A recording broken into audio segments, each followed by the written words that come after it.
Allí estaba yo, sin camisa y empapado en sudor, en plena cosecha de maíz cuando oí el inconfundible crujido de metal y plástico encontrándose con una venganza agrícola justiciera.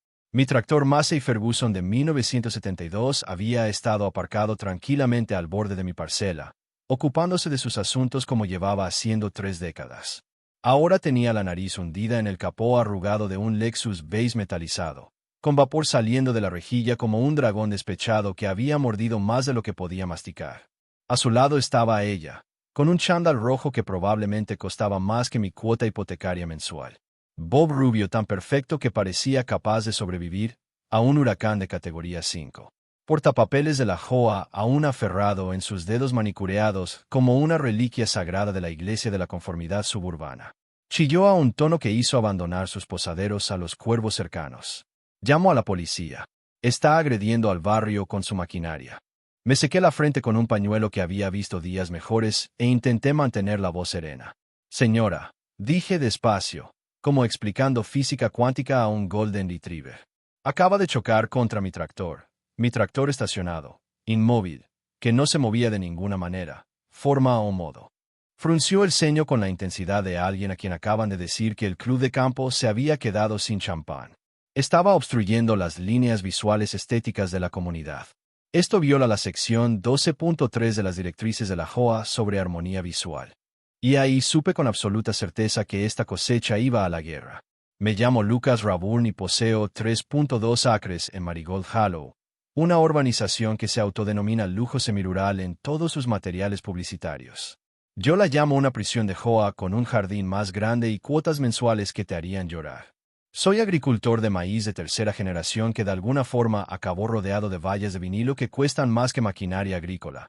Entradas infinitas que parecen pistas de aeropuerto y mamás del vino que creen que los ciervos son fauna de apoyo emocional con cuenta propia en Instagram. Todo estuvo relativamente tranquilo los primeros 5 años hasta que la JOA coronó a Deirdre Tillingham como su nueva presidenta hace 3 meses. Llevaba perlas a las reuniones de la Junta como si asistiera a una cena de Estado, y una vez me dijo con cara seria que los fardos de heno eran tanto un riesgo de incendio como lo que llamó una agresión visual contra la estética cuidadosamente curada del barrio. Intenté mantener la paz porque no busco problemas. Solo quiero cultivar mi maíz y vivir mi vida. Pero Deirdre trataba mi terreno como un insulto personal a su existencia. Y cuando llegó la temporada de maíz este año, se quebró más fuerte que un pretzel rancio del fondo de una bolsa de cine. Primero llegaron los folletos pasivo-agresivos, que aparecían en mi buzón como un reloj todos los lunes por la mañana. ¿Sabía qué? El maíz puede albergar roedores y vibras no aprobadas. Otro decía, la maquinaria agrícola reduce los valores inmobiliarios hasta un 15% según estudios que no citaremos. Mi favorito personal era, los peligros de la energía rural, no autorizada en espacios suburbanos.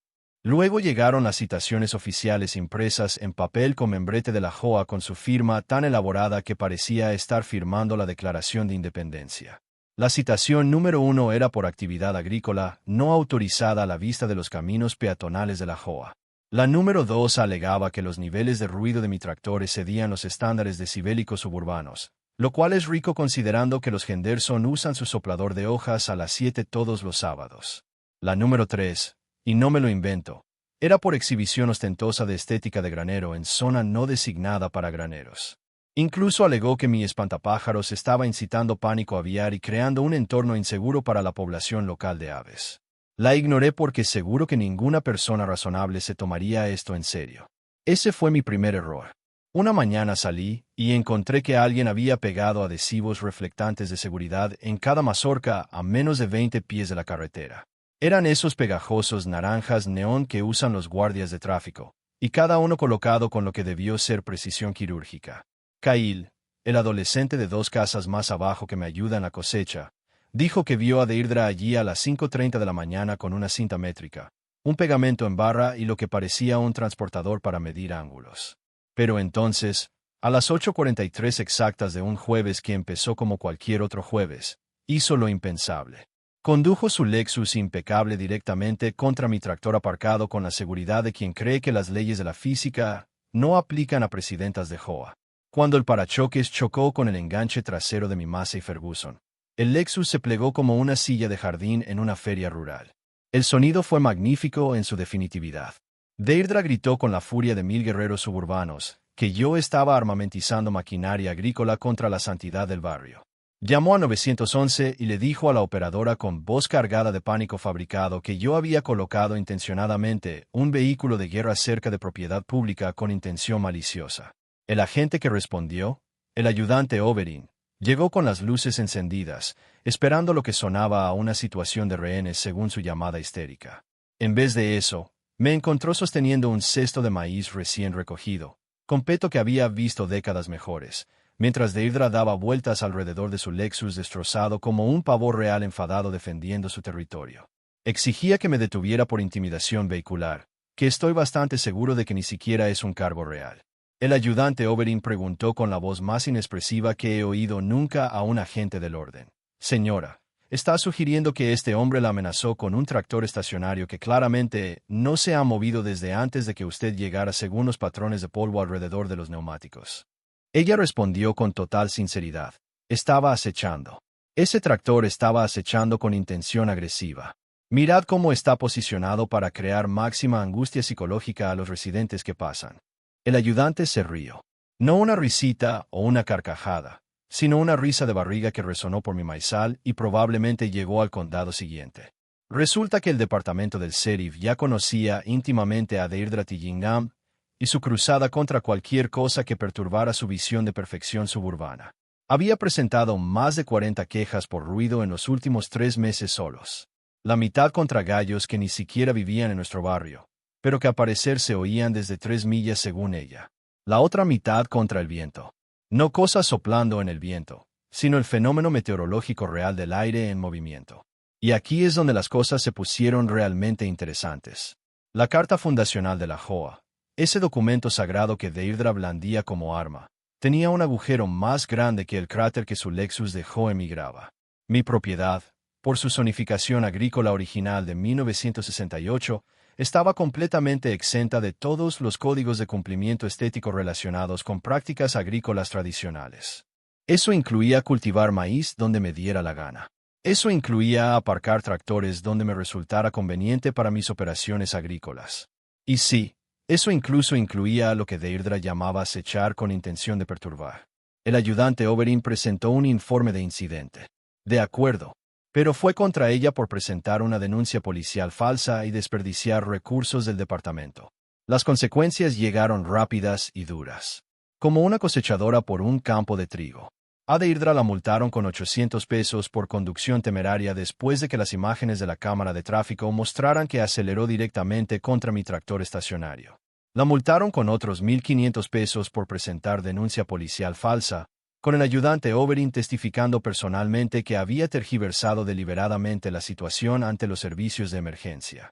Pero lo mejor llegó del Estado, que la multó con $3,000 por lo que denominaron oficialmente intento de abuso de autoridad de Hoa en violación de los estatutos de preservación agrícola. Su Lexus fue remolcado a su costa, otros $450.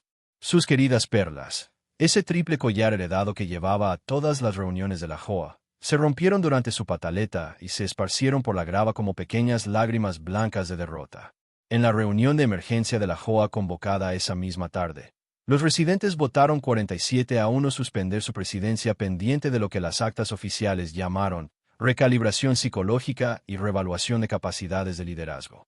El único voto a su favor fue el suyo propio, y hasta ese parecía poco convencido.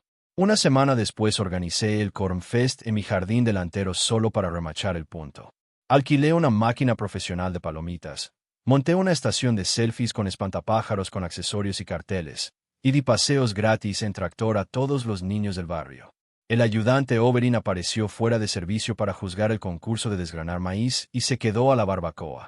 Alguien, y nunca averigüé quién, trajo una piñata con forma notablemente parecida a un Lexus Base, y los niños se turnaron para golpearla con un palo hasta que explotaron caramelos por todas partes. Deirdre ahora dirige un podcast de meditación llamado Silence Over Suburbia que graba desde su sótano porque su Lexus sigue en el depósito acumulando tasas diarias de almacenamiento que se niega a pagar por principios. La Hoa la sustituyó por un apicultor llamado Marvin que me dijo que el maíz es el jazz de las plantas y que mi tractor añade carácter al barrio. Me deja cultivar en completa paz y a cambio lo mantengo abastecido de salsa de maíz fresca hecha con la receta de mi abuela.